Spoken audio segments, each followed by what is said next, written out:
I'm Melissa. I'm Jam. And I'm a chemist. And I'm not. And welcome to Chemistry for Your Life, The podcast that helps you understand questions and comments about chemistry in your everyday life. I always am like, I wonder what he's going to say this time. I wonder too. I forget that it's not going to be the same, or like that it's better to kind of not do exactly the same intro. Mm-hmm. And then I'm like, oh, dang it. What am I going to do? So it's always a surprise for you as much as it is for us. Oh yeah. I'm like, Love that. Who knows what's going to come out of my brain in a second. Well, we've got all kinds of stuff today. I'm really excited. Me too. We have, this is a very full page of stuff. It is a very full page. I feel like it's been a while since we've had like a really full Q&R, which is fine, but this looks like it's going to be fun. Should we jump right in?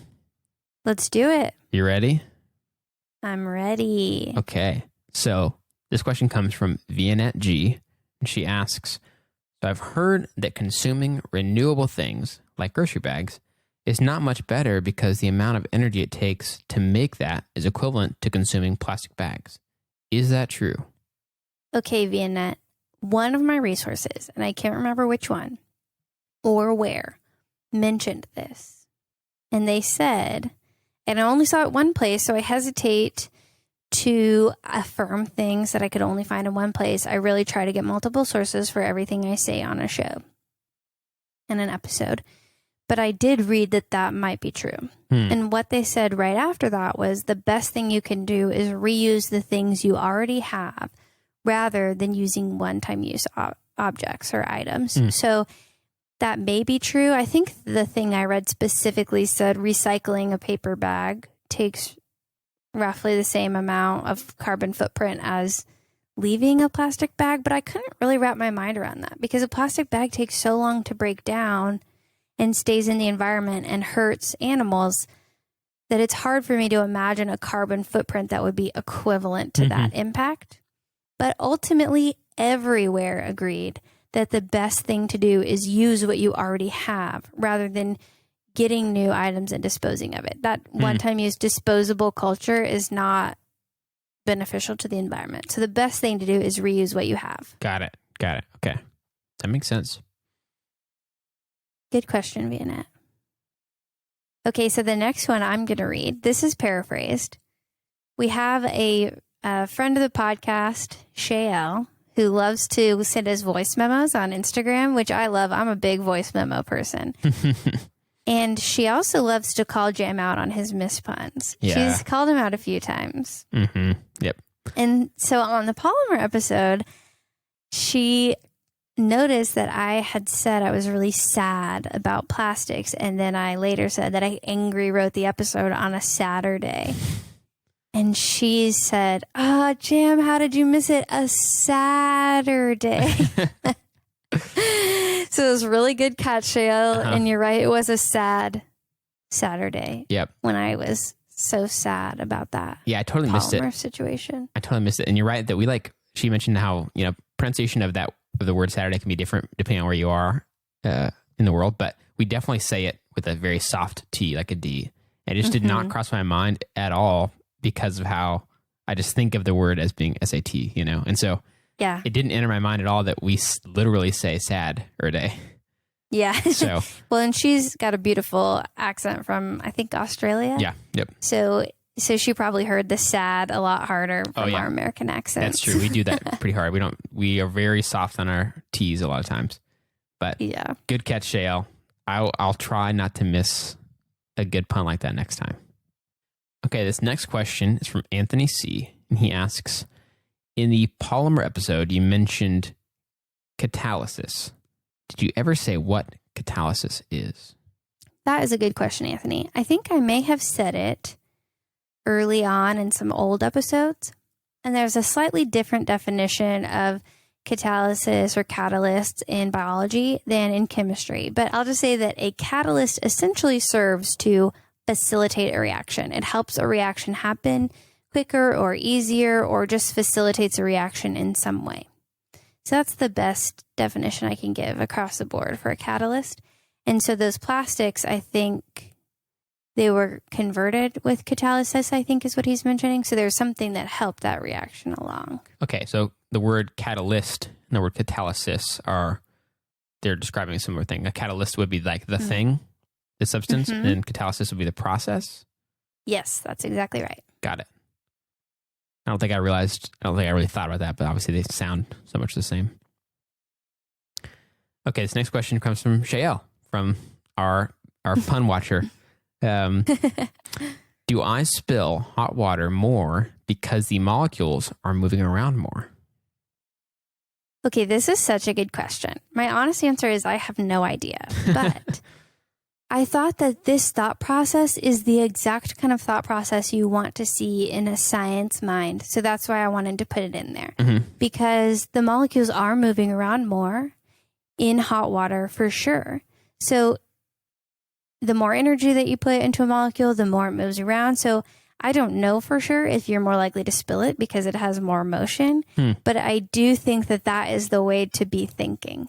So I'm not sure realistically how that impacts the spillage of your drink or your hot tea or whatever, but I loved the thought process behind knowing that with more energy, with more heat, the molecules are moving around more, and that is going to impact the motion of the fluid, of the liquid. I was so excited.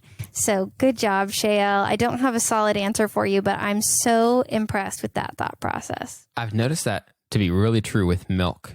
Like obviously you've got milk either really cold in the fridge, and if you heat it up like to make hot chocolate or whatever, I've noticed it seems very visually like it sloshes around more, but milk is kind of thick anyway, and so it's obviously a different question than talking about water, but I've definitely noticed that. That's interesting. Dang. I know. I thought it was really good. And I think it does take up more volume, that thermal expansion that we talked about. So it could also be that it's just taking up more space. And so it's more likely to go over the top. Interesting. This next question's from Fisher P. And he asks, how do I know if a career in chemistry is right for me? Great question, Fisher. So what I like to think about whenever I'm just kidding. Melissa, help Fisher know what to do with his life. Well, here's what I think. I think if you really like it, and you have to have some level of discipline, but if you really like it and you're willing to work hard at it, then it's right for you. Because I think some people think, oh, chemistry is right for you if it just comes really naturally to you. And I think to some degree it did for me, but my favorite type of chemistry is organic chemistry, and I did not do well in that class right away. The first time I took it, had some personal stuff going on. I wasn't a very good student. I passed it, but barely. I didn't learn a lot, but I'd already fallen in love with the lab work. So I tried to take the class again, and then I had some more personal stuff happen in my life, so I couldn't focus on the class very much. So I actually had to take the class twice in undergrad to get a foundation, and then again in grad school. Wow. And I was not very good at it all those times.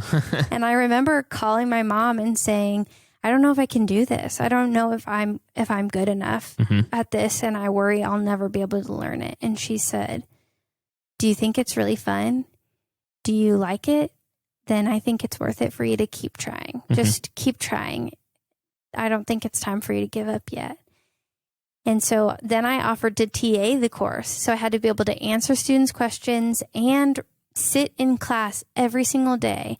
And that is when it really clicked for me. So I basically sat through organic chemistry 4 times before I would say I became an expert, and then had to take a lot of high level exams in the class to become a PhD candidate.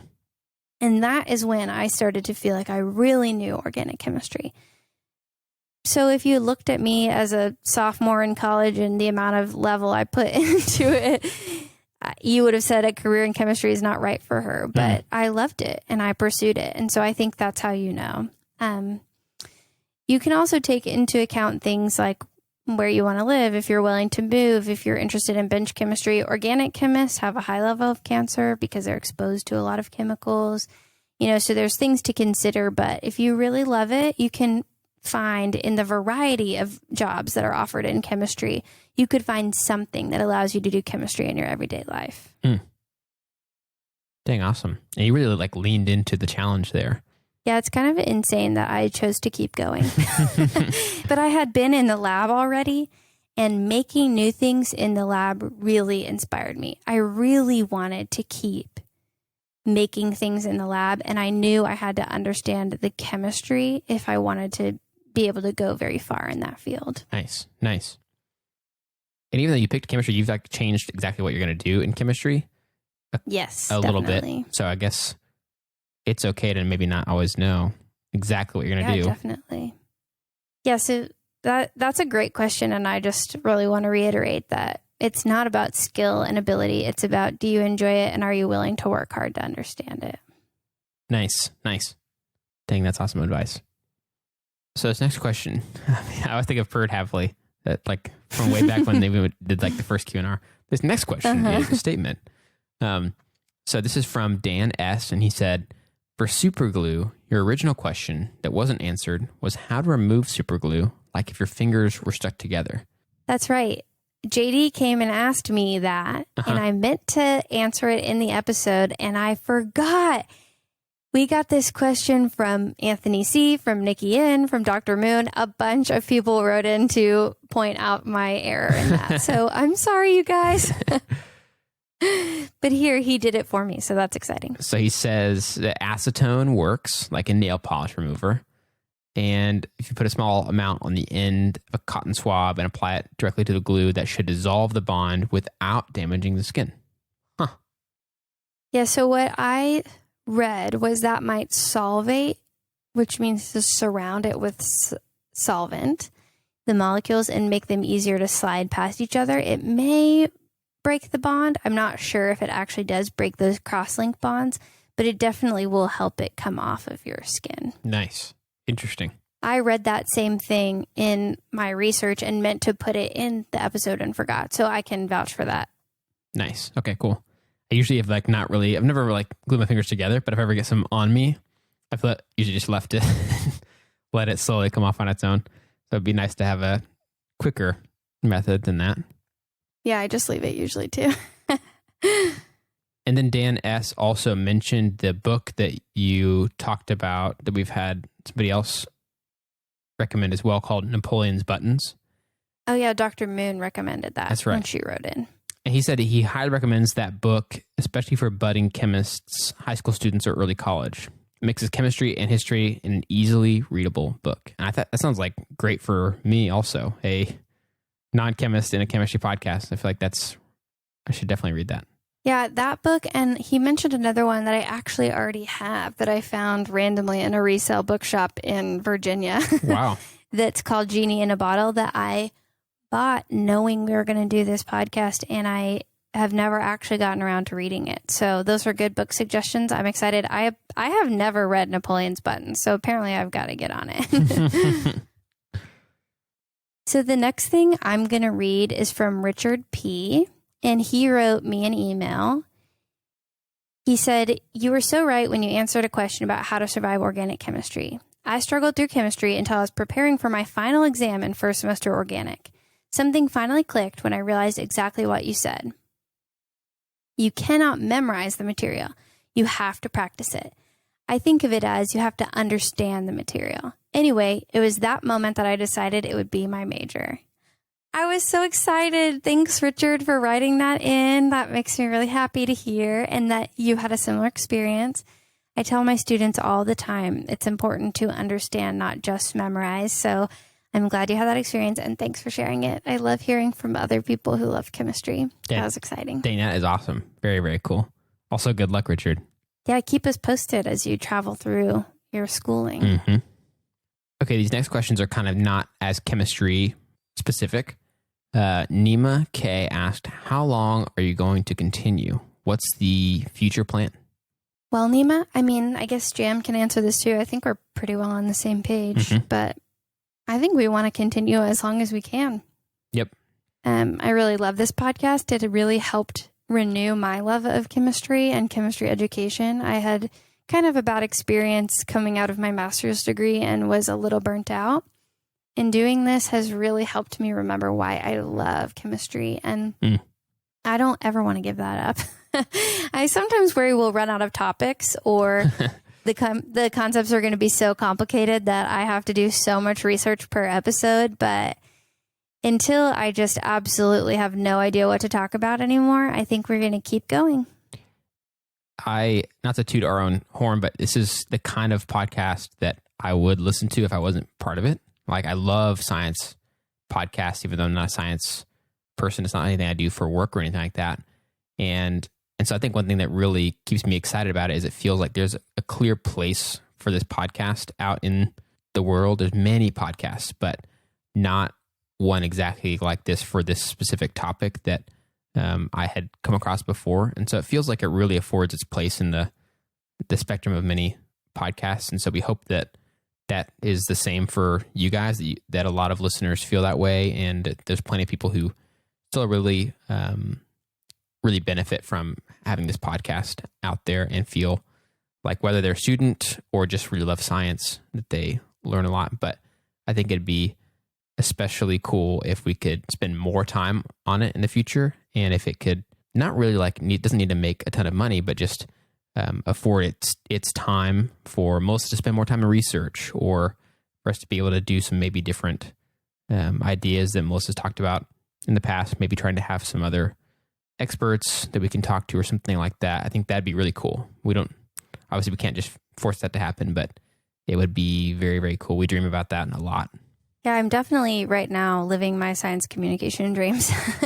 Getting to talk about chemistry on a weekly basis in a format that's open and available to everyone is what I want to be doing long term. So if this and things like this can be my career, that's what I think I would want. And so, I mean, I also love science research, so it's hard to imagine moving completely away from that, but I always want science communication to be a part of my career. So I'm going to prioritize this as long as it's reasonable and as long as people still listen. So, and it seems like y'all are having fun. I mean, we hear a lot from people and get to talk to our listeners quite a bit. And so I think that as long as you guys find it valuable, and we do too, we'll keep going. Mm-hmm. So we love it. We really love it. And we're so thankful to hear from you guys. Yeah. You guys make it totally worth it. And y'all have some of the best ideas and questions too. So in every way, like, one, it's not fun to do something if people aren't really listening, if it's not helping people. And then two, the back and forth nature of how awesome it is to hear from you guys and hear cool ideas from y'all and great questions and just good feedback and encouragement. So it's a very awesome thing. Yeah. Thank you guys so much. I mean, we try to thank you as much as we can, but just seriously, thank you for letting us have the opportunity to make this show and to feel like it's making people's lives better. This next question is a really tough one. Gets right to the core, right to the heart, really cuts through, and it's a really vulnerable one too, I think. Harry B has to know, what is our favorite animal? Harry's been killing it with these favorites lately. Yeah. I don't know if I have a favorite animal. Can I say my favorite plants or succulents? I guess as a scientist, you'd have to recognize that it does not fulfill the question, and the animal and plant are different, whatever those are called, whatever the term that is, kingdoms or something. Okay, well, the first one that came to my mind was penguins then, because they're really cute and they kind of waddle around, and you know, they've got some interesting insulation stuff happening to keep them warm. So I think I'm going to go with penguins for right now, but I don't know that I would stick to that as every single time. Yeah, that's a good answer. I also love penguins. They're very interesting, and I've seen some actually out in the world. But wow, in the wild? In New Zealand, believe it or not, there are penguins. So that's cool. I have a super hard time giving you an answer, but I'm going to give an answer. But it could be that tomorrow I kind of have a different favorite animal. But I know, yeah. So right now, and I've seen a lot of animals in their natural situation, which is super cool. Like, it's definitely cooler than a zoo if you can help it. Yeah, definitely. One animal that I kind of have an overall love-hate relationship with is just birds in general.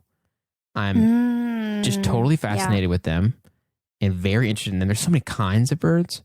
And yeah, but I've also, if you guys remember from about probably a year ago when we first started the podcast, then I would tell stories about being swooped at by birds in our neighborhood. Yes, I remember. Yes, that's a love-hate deal for me. But what I really like I love falcons, like peregrine falcons. I'm just fascinated. They're so beautiful. They're amazing. They're the fastest animal, period. There's not a faster animal than the peregrine falcon. Just let that soak in for a second. That's crazy. All the things you see, like run really fast and stuff, not even close to how fast a peregrine falcon can just dive bomb at something. So, wow. Yeah, it's nuts. I really love them. They're really cool. I think today I'll say that is my answer. Well, I'll say Alice, my mom, who, has had such an impact on me in this podcast, who passed away earlier this year, loved birds. So if you see a hummingbird or a red-winged blackbird, just think of Alice and the impact she's had on the world, because those were two that she would get really excited when she saw. She'd say, "Oh, look, a hummingbird," and be so excited. So. Yeah. Yeah, the birds are striking. You kind of have to they make you forget what you're talking about, what you're doing. When you see a bird that is different or doing something unusual or whatever, I think it's just kind of like, oh, wow, there's a hummingbird right there. It's like that happens when you see a hummingbird. Or like if you were to see a falcon of some kind or something, I think it'd be very striking. So yeah, definitely. That was a good one. Thanks, Harry. You're doing great with these favorite questions. So speaking earlier of how thankful we are for you guys, this is the time where we like to really thank people who have contributed to our Ko-Fi and just donate a little bit to help cover the costs of making the show. And that just means so much to us. Just like you guys listening and sending questions and stuff means a lot to us too. The few people who contribute to our Ko-Fi really help us cover the costs that we currently have for the podcast. And we're just so thankful. So we want to give a shout out to the people who have done that this past month. So the first person who gave this month was Joy C. And that was really exciting because I know Joy in real life. She works in the chemistry department and she has started listening to the show in her office, which is so fun. And she has started following us on social media. And I just thought that was so special for her to support us in that way. So special thanks, Joy, to you for that. And also for doing all our print jobs, because I could not survive without that. And then the second person is a mystery person. They stayed anonymous, but they left a really nice message. They said, "Thanks for the great podcast. My 2 young daughters had a blast making the density column and testing different objects in it per your instructions." Nice. So that was fun. I love imagining that. That's really great. That's awesome. And then the final person I want to shout out, they didn't give on Ko-Fi, but I have a friend, Dr. Weber at Texas State University. And she sent me a text message and told me that she mentioned our podcast to one of her students, Edgar T. at Texas State University. And he already listened and is one of our weekly listeners and was really excited that she knew me. So wow. I thought that was kind of funny in a small world. So I wanted to shout out Edgar T. Thanks for listening and for working hard in your chemistry class. That's awesome. Dude, that's awesome. Dang, small world. That's kind of freaky.